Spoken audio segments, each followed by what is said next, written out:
we wake, hear the birds and see the sun. Side by side our fears are done. All the good times just begun. I am going to soak my fruit for my Christmas cake. I'm going to be making 2 cakes. So per cake I'm wanting 800 grams of raisins and sultanas mix. So I've got a bag of raisins, 2 packs of sultanas.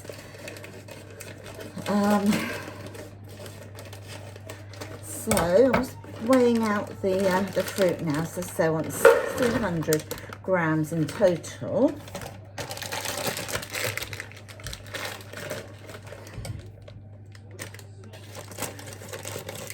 I've been meaning to do this cake for ages, and I finally thought, do you know, if I could get soaking the fruit, I know I have to do it.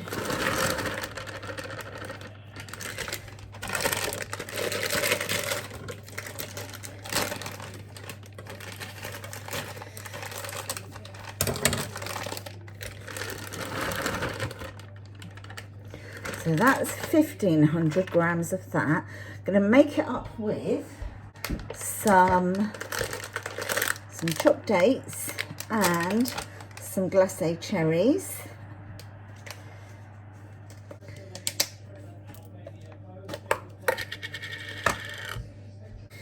Right, so these have already been halved.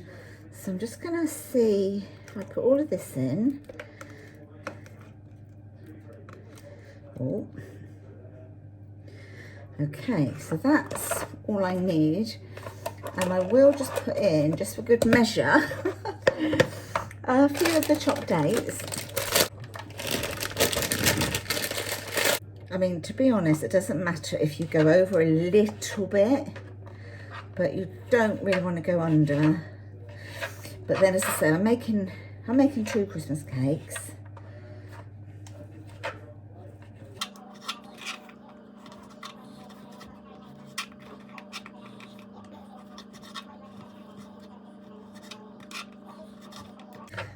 This recipe was actually one that my nan used to do, and sometimes she'd put nuts in, but they were quite expensive back then, so she didn't often, but sometimes, as I say, she did. And it was basically a fruit cake, and then she adapted it by putting other things in to turn it into her Christmas cake. So I have just been following that recipe for years. I have made different ones, but I've always gone back to this one. And then if you want to soak it in brandy or whiskey, I don't have any brandy at the moment, but I have got a single malt whiskey. And so that is what's going into my cake. Whoa, look at all that. And it's going to be left overnight. So I need to just give this a stir. It's a tough mix to move around because it's so dense. And then just by leaving it in the alcohol, if you wanted to, you could put orange juice, you could put apple juice in here, you could put like brandy, of course. But what I like to do is, if I'm using whiskey, which I'm using now, then when I feed my cake for, well, it'll just be a little while now, won't it? Because of Christmas is not long away. But when I feed my cake, I tend to feed it with cherry brandy, which I have some left over from last year.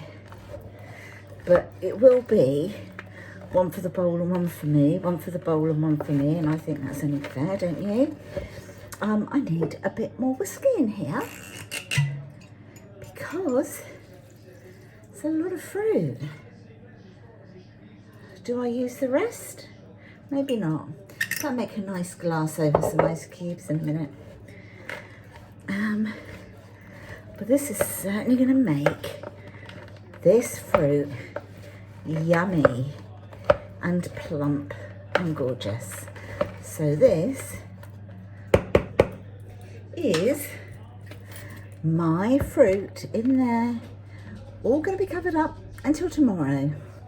Yum. Finally, I'm getting around to doing my Christmas cake. So I've got all the ingredients here. I need to measure them out, but I've doubled up on my ingredients because I'm making a Christmas cake and a fruit cake. The difference is, well, this was a recipe that I've sort of tweaked a little bit from my nan, who, when she used to make her Christmas cake. But as I say, I kind of tweaked it with ingredients that we've got to some of the ingredients that maybe she didn't have at the time, and she would have just used what she had to hand. But with the Christmas cake one, all the fruit has actually been soaked in whiskey. You can use brandy if you want to, orange juice, apple juice. I've used whiskey because that's what we've got. Now with the cake that I'm going to use as my Christmas cake, I will feed it for a couple of weeks, but I'm going to feed it with cherry brandy. But it's going to be one for the cake and one for me because I love it. The other one I would just keep as a fruit cake. So let me start by weighing out all the ingredients that I need. It's a very, very simple cake. I'm going to start with my sugar. So I want 200 grams of, now I'm using the dark brown sugar. You can use granulated, you can use caster, you could use light brown sugar. Sorry about the noise in the background, that's my husband mapping up a parcel. Right, so I'm just going to put my bowl on top of my scales, set it to 0, and I want 200 grams in here.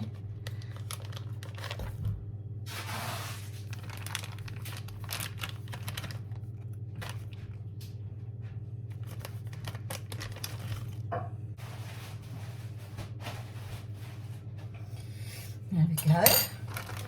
And this one, I should just put this aside for the next cake. So that is my sugar. Now I'm going to put my butter, which again is 200 grams. So I'm going to set my scales to 0 again. There's 250 grams here. So I'm just going to just take some off and just weigh out the 200 grams.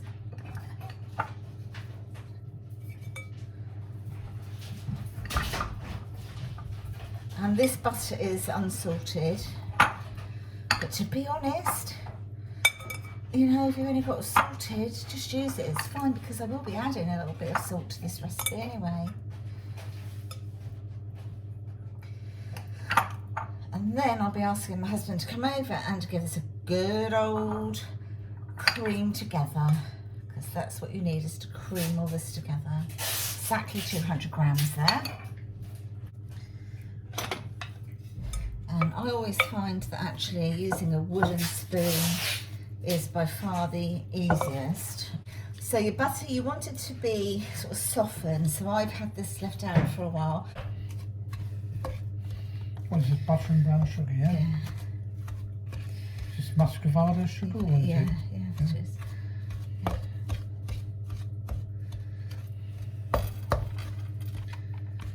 While you're doing that, I'm going to weigh out my flour, which is just plain flour, and I want 200 grams.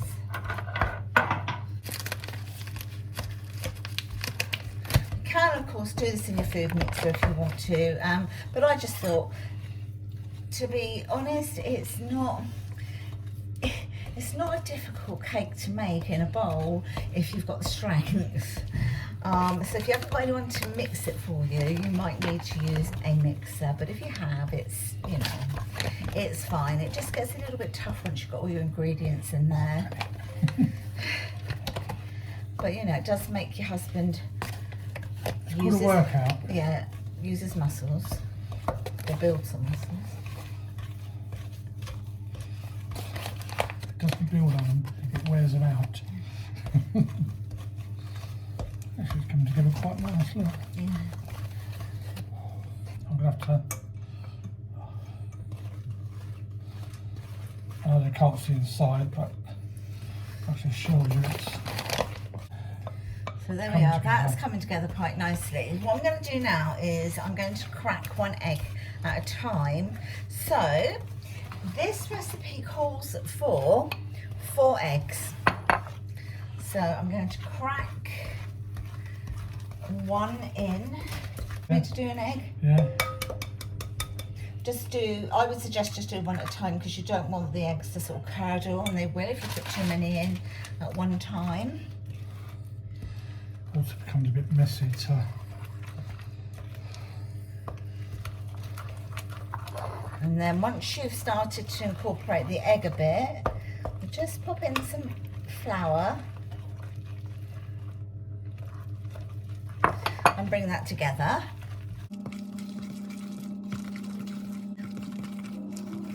Right, going in with another egg.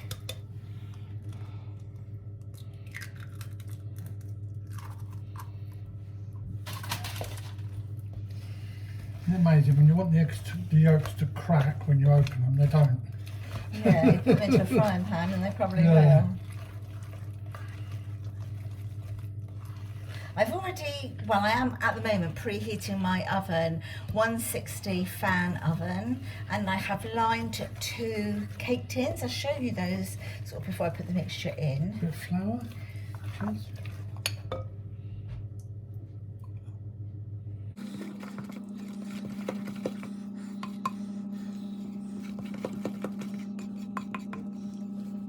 Number 3.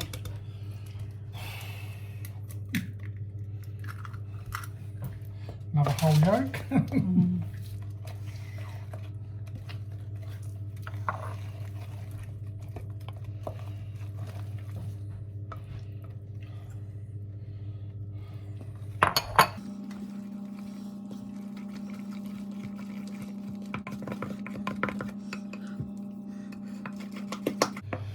Last egg. And the last egg, yeah, number 4.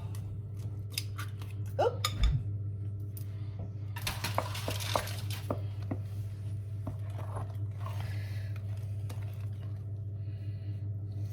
I'm going to put all bar a little bit of the flour in. I'm just going to keep a little bit there, and we'll see why in a moment.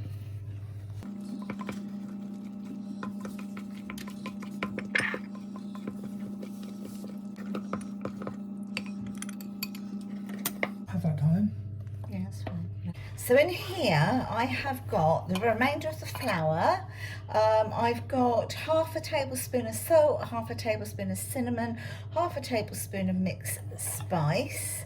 So I'm just going to incorporate that all together, and then that's going into the pot.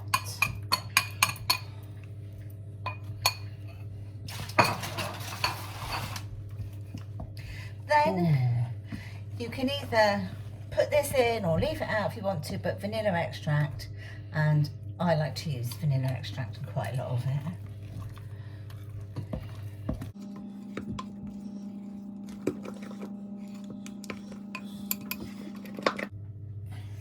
There we go. So now it's time to add in the fruit. So if you stand the bowl onto the scales. That's it. Set it to 0. And we want... I just set it to 0. That one over there. This one here. Yeah. Yeah. 0. If you take the spoon Out and reset it. Okay, so back onto 0. Right, okay.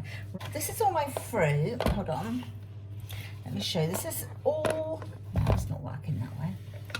Hold on. That's all the fruit for 2 cakes. So... we are putting 800 grams into this cake. This is just the first cake, is it? Yeah.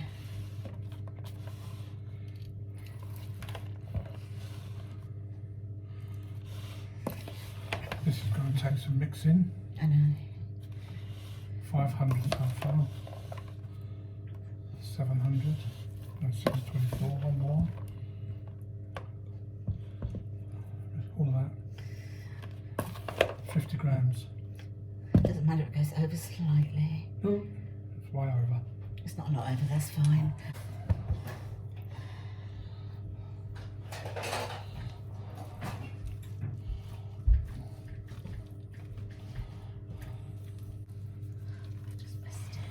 very fruity cake. Well, that's why it's a Christmas cake, my love. Isn't it? Yeah.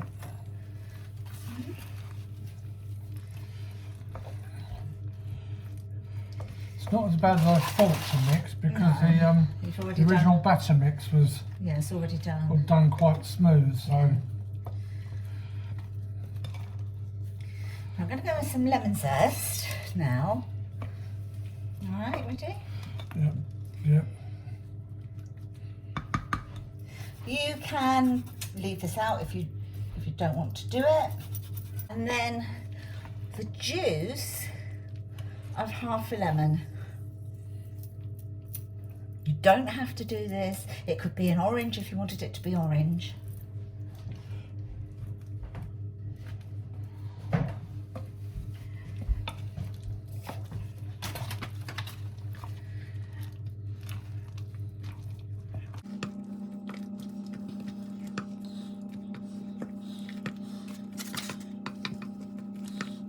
So I've already prepared 2 cake tins. This is a square one and I've done a round one.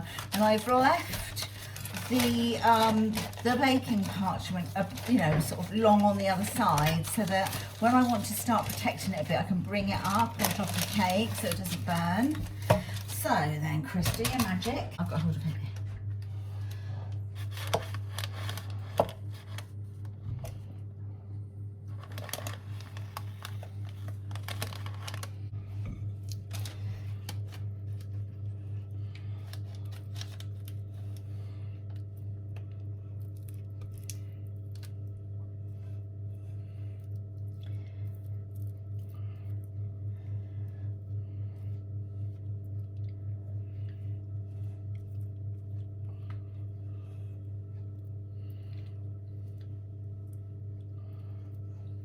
All right. Yep. There we go.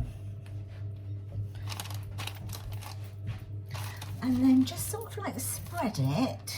So you've got the cake in the corners.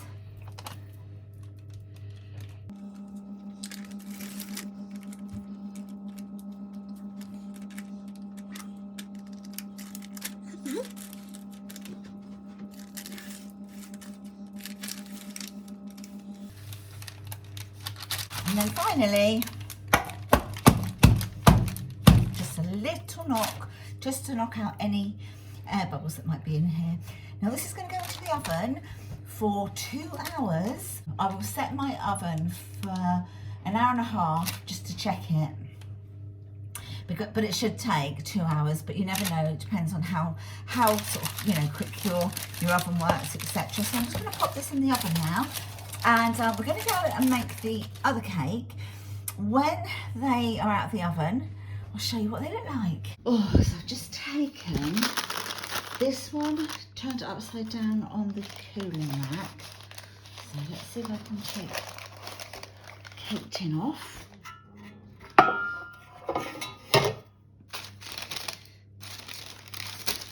Remove all the parchment paper. And then at the bottom, I've got the bottom of the cake tin. And how beautiful does that look? Yum. So that's my first one. The other one's in the oven. So I just need to let this one cool down and then decide which one I'm going to turn into my Christmas cake, which one we're just going to be having as fruit cake.